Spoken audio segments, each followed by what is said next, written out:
Good morning. I'm glad you decided to join me again.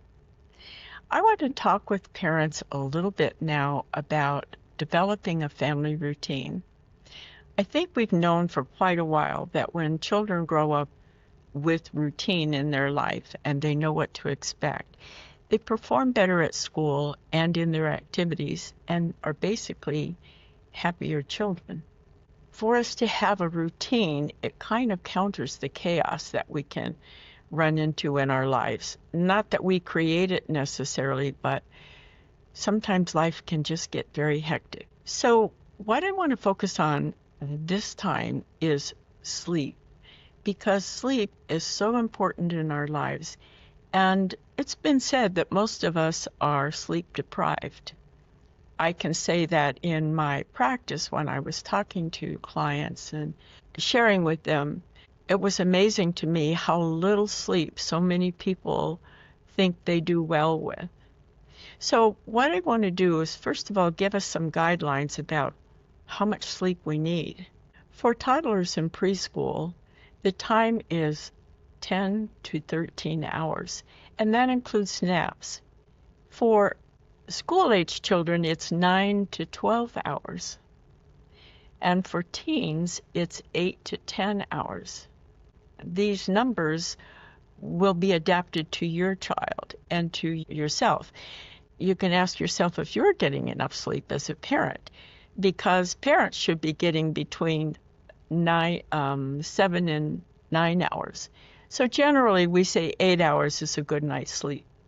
I've met so many adults who say, well, I sleep 4 hours and I do just fine. Sometimes this is a necessity, and I certainly understand that. If you have parents who are both working and sometimes on different shifts, between being with the children, picking up children, going to work, and coming home, sometimes you are getting 4 to 5 hours of sleep. Sometimes that's a necessity, but it's never good. So if there are times that you can make up sleep, even though I have colleagues that will tell you you can't make up sleep, that once you lose out on a good night's sleep, you can't make it up. Personally, I disagree with that because I've had a hectic life raising children and going to school and having a practice. And I know that I have been able to refresh myself sometimes by just sleeping 12 hours on a weekend, just to make up for a hectic week.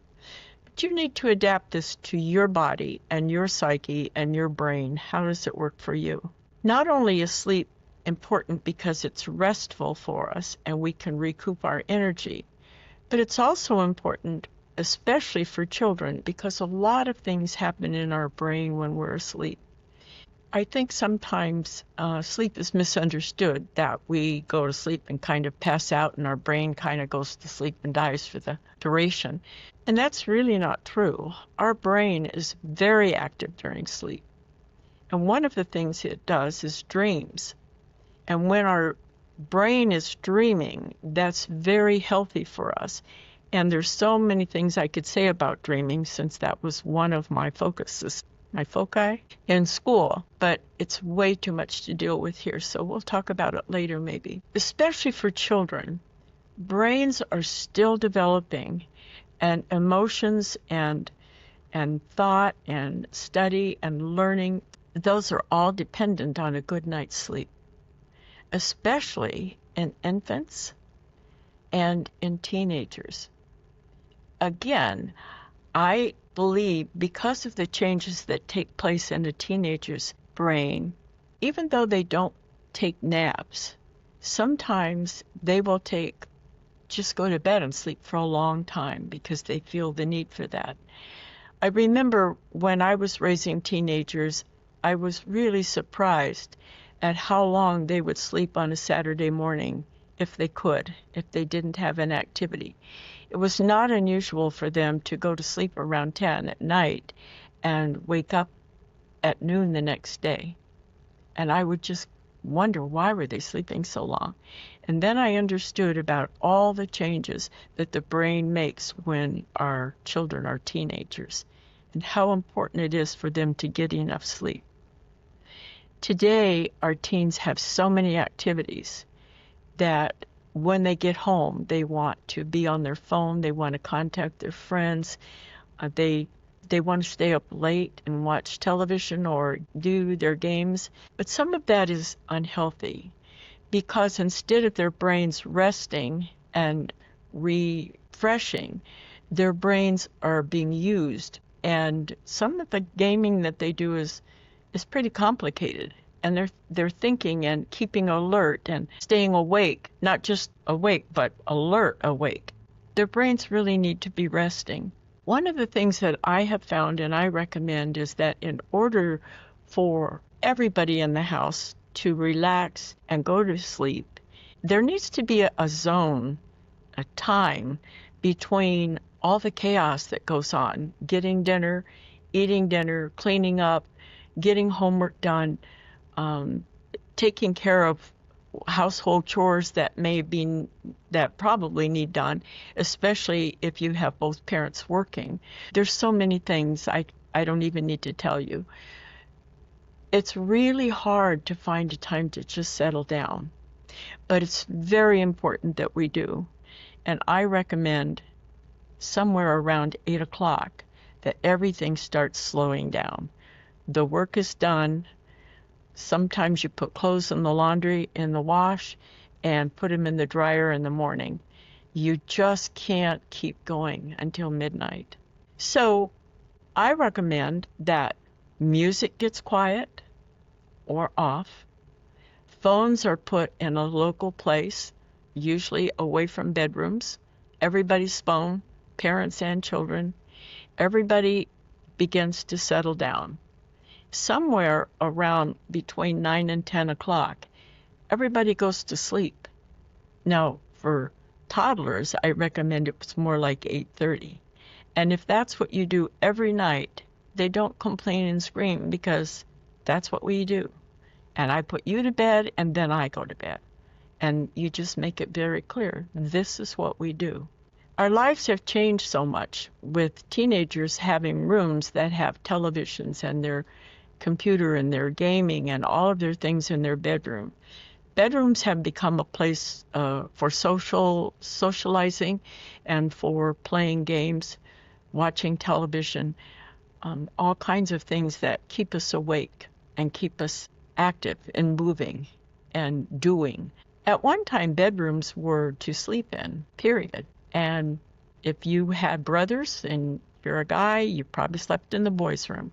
If you were a girl, you slept in the girls' room. And the reason for that is because all you did in your room was sleep.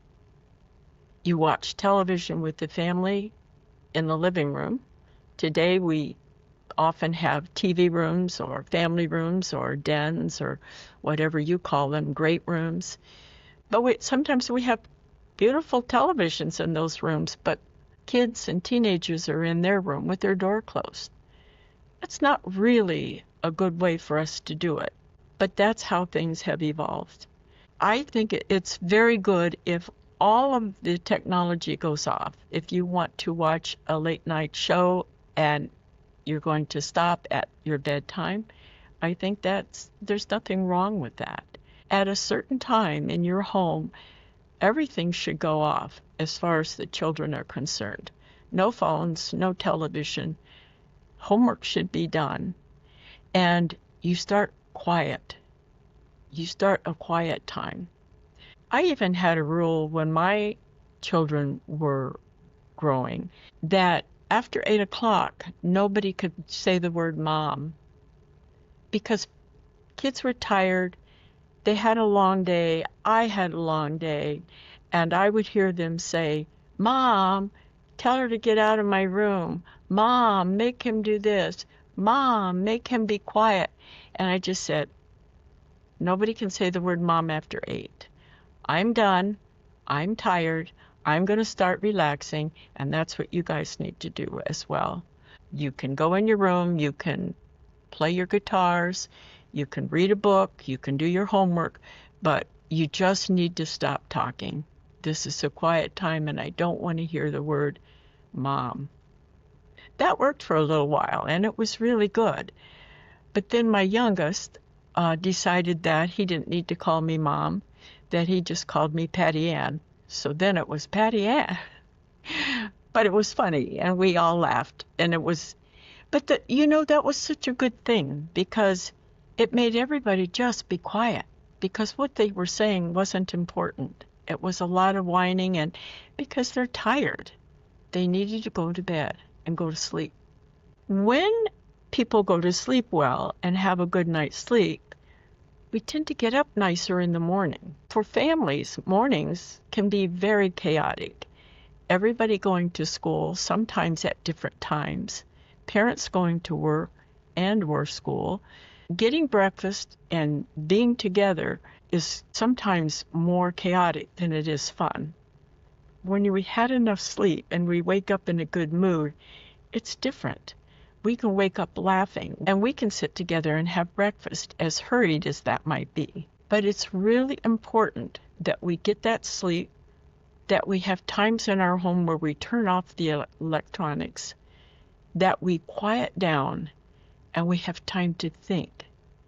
For all of us, but especially for children, and I know this is important, has always been important for me. When it's quiet and nobody's talking and there's no TV or radio on, that's when I have my best insights. I can think about my day and I get really good ideas. But when there's so much noise all the time, that part of me is stifled. And I think it is in children too. So maybe when there's quiet and they're just within themselves, they may figure out how to do that math problem that they couldn't get. Or they may understand something in a book they read in one of their lessons. A good way to get people to quiet down, and this has always been great for me, but I know it's not good for everybody, but at least try it with your children. Reading is a very good way to go to sleep, and there's a reason for that. When we're reading a book, especially a novel, we imagine.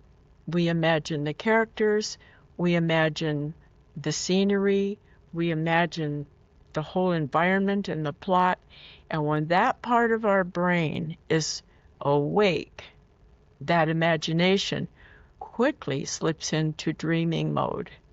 And the dreaming mode comes in the second stage of dreaming, in the beta stage. And so when we slip into dreaming, we quickly go to sleep. It's a good way for your children to learn to fall asleep rather than laying there and worrying about what happened to school or what happened in their day, because overthinking is one of the causes of insomnia.